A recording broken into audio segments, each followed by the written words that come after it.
በስነ ጥበብ ክፍለ ጊዜ ወቅት ኖኤል የክፍል ጓደኛዋ ሉክ እየተመለከታት መሆኑን ስታስተውል ይህም እንድትደናገጥ ያደርጋታል። በዚያኑ ምሽት በካምፓስ ውስጥ በሚገኘው መኖሪያዋ አብራት የምትኖረው ልጅ በጀርባ ግቢ ውስጥ ከአንድ ወንድ ጋር ጊዜ በማሳለፏ ትኩረቷ እስኪሰረቅ ድረስ ስዕል መሳል ለመጀመር ትሞክራለች። በማግስቱ የኖኤል ስራ በባልደረቦቿ ተገምግሞ ነገር ግን መጥፎ ትችቶችን ብቻ አገኘች። ፕሮፌሰር ራድ የእሷ ቴክኒክ ጥሩ እንደሆነ ነገር ግን ስራዋ ራሷን እየገደበች እንደሆነች የሚያሳይ ይመስላል ሲሉ ማስተያየት ይሰጣሉ። የበለጠ ፈጣሪ እንድትሆን ነገሮችን እንድታዝረከርክ እንዲሁም እንድታበላሽም ይመክሯታል። በኋላ ላይ የተጨነቀችው ሴት በካምፓስ ውስጥ ብቻዋን እየሳለች ሳለ ሉክን ከጓደኞቹ ጋር አስተውላው ለእሷ አስገራሚ በሆነ ሁኔታ ወደ እሷ ቀርቦ ዛሬ ምሽት ወደሚደረግ ድግስም ይጋብዛታል። ኖኤል ከምትወደው ሰው ጋር ጊዜ ለማሳለፍ በመጓጓት ወዲያውኑ እሺ አለች። በዚያ ምሽት ለድግሱ ስትዘጋጅ አብራት የምትኖረው ስካይ ያደነቀቻት በአንድ ሰው ላይ ፍላጎት እንዳላት ስትጠይቃት ኖኤል እንዳላትም አምና ስካይ ወንዱን ለብቻቸው ጊዜ እንዲያሳልፉ ወደ እሷ እንድትጋብዘው መከረቻት። እሷ ከዚህ በፊት ከማንም ጋር ወጥታ የማታውቅ በመሆኗ ስትጨነቅ ስካይ ወንዶችን መሳብ ቀላል ስለሆነ ብዙ እንዳታስብ መክራት። ብዙም ሳይቆይ ኖኤል ወደ ሉክ ቤት ሄዳ ከምትወደው ወንድ ጋርም ጊዜ ታሳልፋለች። ሰውየው አዳዲስ የሥነ ጥበብ ዘዴዎችን እንዴት እየሞከረ እንደሆነ እያወራ የሴራሚክ ስራዎቹን ለማሳየትም ወደ ክፍሉ ጋበዛት። በድንገት ሉክ ወደ ኖኤል ጠጋ ብሎ የፍቅር እንቅስቃሴ ሲያደርግ ነገር ግን እሷ ወደ ኋላ ማፈግፈግ ስትጀምር እንኳ እሱ በጣም ይበረታል። ከዚያም ወደ አልጋው ገፍቶ እሷ አቅም አሳጥቶ በኃይል ሲጫወትባት ኖኤል ማልቀስ ብቻ ነው የምትችለው። ከድርጊቱ በኋላ እያለቀሰች ያለችውን ሴት ምንም ተጨማሪ ቃል ሳይናገር ወደ በሩ መርቷት በከፍተኛ ሁኔታ ያዘነችው ኖኤል ወደ ቤት ሄዳ ወደ ዋናው ገንዳ ውስጥ ገብታ እዚያም ድምፅ አውጥታም ታለቅሳለች። በነጋታው ስካይ ስትጠይቃት ኖኤል ደህና እንዳልሆነችም አስተውላ ልጅቱ ለመደበቅ ስትሞክር ነገር ግን አብራት የምትኖረው ልጅ የሆነ ችግር እንዳለ መረዳትም ትችላለች። ኖኤል በነገሩ ላይ ያቅማማች ምን እንደተፈጠረ ስትናገር ይህም እንደገና እንድታለቅስም ያደርጋታል። ለፖሊስ ሪፖርት ማድረግ እንዳለባት ስታስብ ነገር ግን ስካይ እንዳታደርገው መከረቻት። የስካይ ጓደኛ ተመሳሳይ ነገር ደርሶባት ነበር። ነገር ግን ሪፖርት ስታደርግ ሁሉም ሰው አዋረዳት። ስካይ ኖኤልን እንደምታምናት ነገር ግን የተፈጠረው ነገር የቀረውን ህይወቷን እንዲያበላሽባት እንዳትፈቅድም መከረቻት። በዚህም ኖኤል ምንም እንዳልተፈጠረ ሆና ትምህርቷን መከታተል ጀምራ ይህ የሚሆነው ሉክም ወደ ክፍሉ እስኪመጣ ድረስ ብቻ ነው። እሷ በጭንቀት ላይ መሆኗን ያስተዋለው ሌላው የክፍል ጓደኛዋ ሼን ኖኤልን ሲጠይቃት እሷ ግን ጥላው ወጥታ የስካይ ማስጠንቀቂያ ቢኖርም ኖኤል የተፈጠረውን ነገር ለትምህርት ቤቱ አማካሪ ሪፖርት አድርጋ ቃሏን እየተቀበለች ሳለ አማካሪዋ ሴት አብሯት የነበረው ወንድ ኖኤል በእርግጥ በግንኙነት ወቅት አይሆንም ማለቷን ሰምቶ እንደሆነም ትጠይቃታለች። ይህ ተማሪዋ ራሷ እንድትጠራጠር ያደርጋትና ጭንቀቱን ትኩረቷ እንዲበታተንም አደረገው። በነገሩ ተውጣ ከቦታው ስትወጣ ነገር ግን ወዲያውኑ ከሉክ ዘንድ ወደሱ እንድትመጣ የሚጠይቅ መልእክትም ደረሳት። ከብዙ ማመንታት በኋላ ኖኤል ወደ እሱ ቤት ስትሄድ እሱ ድግሱ ስላስከተለው ምስቅልቅልም ያጉረመርማል። ምንም እንዳልተፈጠረ ሆኖ አክት ሲያደርግ አይታ ሴትዮዋ ስላደረገው ነገር ይቅርታ እንዲጠይቅም ትጠይቀዋለች። ሆኖም ግን በመካከላቸው የሆነው ነገር እሷ ራሷ ፈልገው እንደነበረ ሲሞግታት፣ ስለዚህ በጥፊ መታው። እሱም ተናዶ ወደ ላይኛው ፎቅ ከመሄዱ በፊት እንድትወጣም ነገራት። ሆኖም ኖኤል ደረጃውን አብራ ስትከታተለው ስለዚህ ከግድግዳው ጋር አጣብቋት እሷም ወደ ኋላ ስትገፋው ይህም በደረጃው መከታ ላይ አልፎ እንዲወድቅም አደረገው። ደንግጣ ኖኤል ስትመለከት ሰውየው ወለሉ ላይ ሞቶም አገኘችው። ምን ማድረግ እንዳለባት ግራ በመጋባት እሷ ወደ ውጪ ትወጣና በቤቷ ውስጥ ራሷን ታረጋጋለች። ሆኖም የሉክን አስክሬን ማየት በኖኤል ውስጥ የሆነ ነገር ሲቀሰቅስ ስለዚህ ከግድግዳው ላይ ፍሬም አንስታ ሰብራው ከዚያም በመስታወቱ ስብርባሪ ራሷን እያቆሰለች በገዛ ደሟ መፍሰስም እየተማረከች እናያታለን። በማግስቱ ፖሊስ በዲቴክቲቭ ኬኔዲ መሪነት የሉክን ሞት እየመረመረ ዲቴክቲቭ ብዙም ሳይቆይ የተጎጂውን ስልክ አግኝቶ ሉክ ለኖኤል የላከውን የመጨረሻ መልእክት ይመለከታል። ወደ ክፍል ስትሄድ ሁሉም ሰው በሉክ ሞትም አዝኗል። ስለዚህ ፕሮፌሰር ራድ ለተማሪዎቻቸው ነገሩን ለማስተናገድ ጊዜ ለመስጠት ሲሉ ትምህርቱንም ይሰርዛሉ።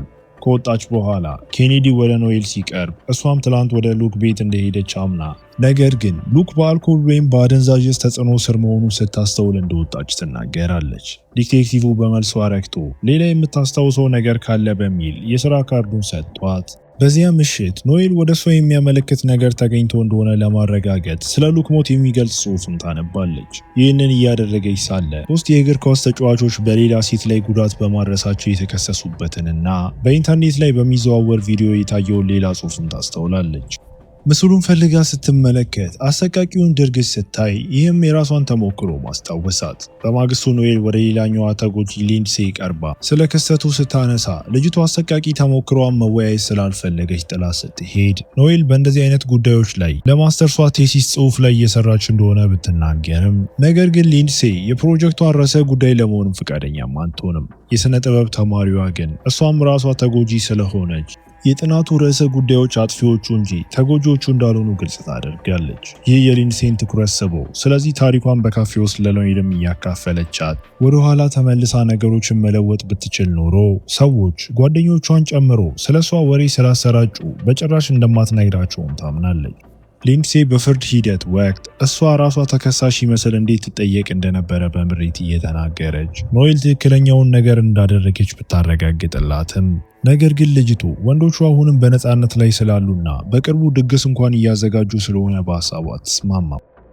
በዚያ ምሽት ኖኤል ስለ ሊንድሴና ስለ ራሷ ተሞክሮ ከማሰብ ማቆም ባትችልም ስዕል እየሳለች ግን ሀሳቧን ለመሰብሰብ ትሞክራለች። ኖኤል ብዙም ሳይቆይ እንደሷ ያሉ አሰቃቂ ተሞክሮ የደረሰባቸውን ለመጠበቅ ከሚታገሉ ቪዴ ባልቦዋ ከተባለ የሴቶች ቡድን ጋር ስብሰባ ላይም ተገኘች። እዚያ ፕሬዝዳንቷ ጄናን አግኝታት የሊንድሴ አጥቂዎች ፊታቸው በቪዲዮ ላይ ባለመታየቱና በሴትዮዋ ላይ ወሬ በማሰራጨታቸው ከእስር ቤት እንደዳኑም ትረዳለች። ቡድኑም የሴቶቹ አጥቂዎች ያልተቀጡባቸውን ብዙ አሳዛኝ ክስተቶችም ይወያያል። እንደነዚህ ያሉትን ጉዳዮች ለመቀነስ አንዲት ሴት ለክፍል ጓደኞቻቸው መጠጣቸው ውስጥ መርዝ ወይም ማደንዛዥ ሲጨመር ቀለሙን የሚቀይር የጥፍል ቀለም እንዲያቀርቡም ትመክራለች። ሆኖም ግን ትኩረት ማድረግ ያለባቸው ወንዶች እነዚያ ድርጊቶች ተቀባይነት እንዳላቸው አድርገው እንዳያስቡ በማድረግ ላይ መሆን እንዳለበት ስትልም ተከራክራ ጄናም ይህ የመሆን እድሉ አነስተኛ መሆኑን ስለዚህ ዝግጁ መሆን እንዳለባቸው ጠቁማ ኖኤልም በዕለት ተዕለት ህይወት ውስጥ ያሉ ብዙ ነገሮች እንደዚህ ያሉትን ነገሮች ለመከላከል ዝግጁ እንዳይሆኑ ሊያደርጋቸው እንደሚችልም ትገነዘባለች። ሴቶች እንዲህ ኢላማ ከመሆን መቆጠብ እንዳለባቸው ከመምከር ይልቅ አስተዳደሩ ወንዶች ህገወጥ ድርጊቶችን እንዳይፈጽሙ ማስተማር እንዳለበትም ትሞግታለች። ሌሎቹ ሁሉም ወንዶች እንደማይሰሙ ተከላክለው ስለዚህ ማሳካት የሚችሉት ግንዛቤ ማስፋፋትና የሚችሉትን እርዳታ መስጠት ብቻ እንደሆነም ይናገራሉ። በነገሩ ያዘነችው ኖኤል ወደ ቤት ሄዳ ነገሮችን በገዛ እጇ ለመያዝም ወስና ራሷን አሳምራ ትቀባባና በሊንድሴ አጥቂዎች በተዘጋጀው ድግስ ላይ ተገኝታ በአዲሱ መልኳና በሮዝ ሰው ሰራሽ ጸጉሯ አንደኛው አጥቂ የሆነው የሜሰንን ትኩረትም ሳበች። ከእሱ ጋር የስሜት ጨዋታ ታደርግና እሱ ወዲያውኑ ወደ ክፍሉ ወስዷት እዚያም ነገሮችም ይበረታሉ። ኖኤል መሪነቱ ወስዳ ነገር ግን ለሜሰን መጠጥ ስታመጣለት በሚስጥር የሆነ ነገርም ጨመረችበት። ይህም ሜሰን ትኩረቱን እንዲያጣ አድርጎት ውሃ ለመጠየቅ ሲሞክር እሱ በሊንድሴ ላይ እንዳደረገው እሷም ከጽዋው የበለጠ እንዲጠጣም አደረገችው። ሰውየው በተጽዕኖ ምክንያት እየታገለ ሳለ ኖኤል ተጭና ስትይዘው ይህም ወደ መታፈንም መራው። ስራው ሲጠናቀቅ ወጥታ ወደ ቤት ስትደርስ ፕሮፌሰሯ እንደመከራት የሥነ ጥበብ ስራዋንም ማዝረክረክ ጀመረች። ብዙም ሳይቆይ ይህ ስሜትን የማውጣት ተሞክሮ አዲሱን ስዕሏን ስትመለከት ሴትዮዋን እርካታ እንዲሰማትም አደረጋት። በማግስቱ ጠዋት ስካይ ኖኤል በገንዳቸው እየተዝናናች የመንፈስ መነሳሳት ታይቶባትም አገኘቻት። ይህ በእንዲህ እንዳለ ኬኔዲ የሜሰንን ሞት እየመረመረ ከሊንድሴ ጉዳይ ስለሚያውቀው ሌላኛውን ተጠርጣሪ ጄሬሚያንም ያነጋግረዋል። ቆይቶም ኖኤል አዲሱን ስራዋን ስታቀርብ በዚህም ፕሮፌሰሯና የክፍል ጓደኞቿም ይደነቃሉ።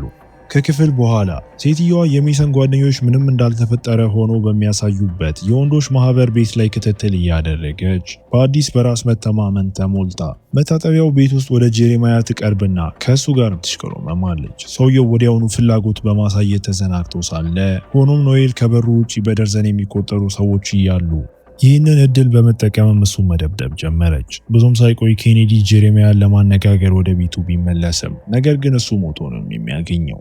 ምሽት ሲሆን ኖኤል በሊንድሴ ጉዳይ ላይ ሶስተኛዋን ተጠርጣሪ ኮነር የተባለውን ሰው በስቴዲየም ውስጥ እየሮጠ ሳለ እየተከታተለችው ለመታጠብ ሲሄድ ኖኤል መዶሻ በእጇ ይዛ ወደ እሱም ትራመዳለች። በአንድ ፈጣን እንቅስቃሴ መሬት ላይ ጥላው ሆኖም ኮነር አሁንም በህይወት አለና ሲያሰናክላት ይህም መሳሪያዋን እንድትጥልም አደረጋት። ኖኤል መዶሻውን ለማግኘት በከፍተኛ ሁኔታ ስትሞክር ሰውየው ተጭኖ ያንቃትም ጀምሮ ከብዙ ጥረት በኋላ መሳሪያዋን መልሳ ማግኘት ችላ በኮነር ራስ ላይም ሌላ ምት ስታሳርፍ ይገለዋል።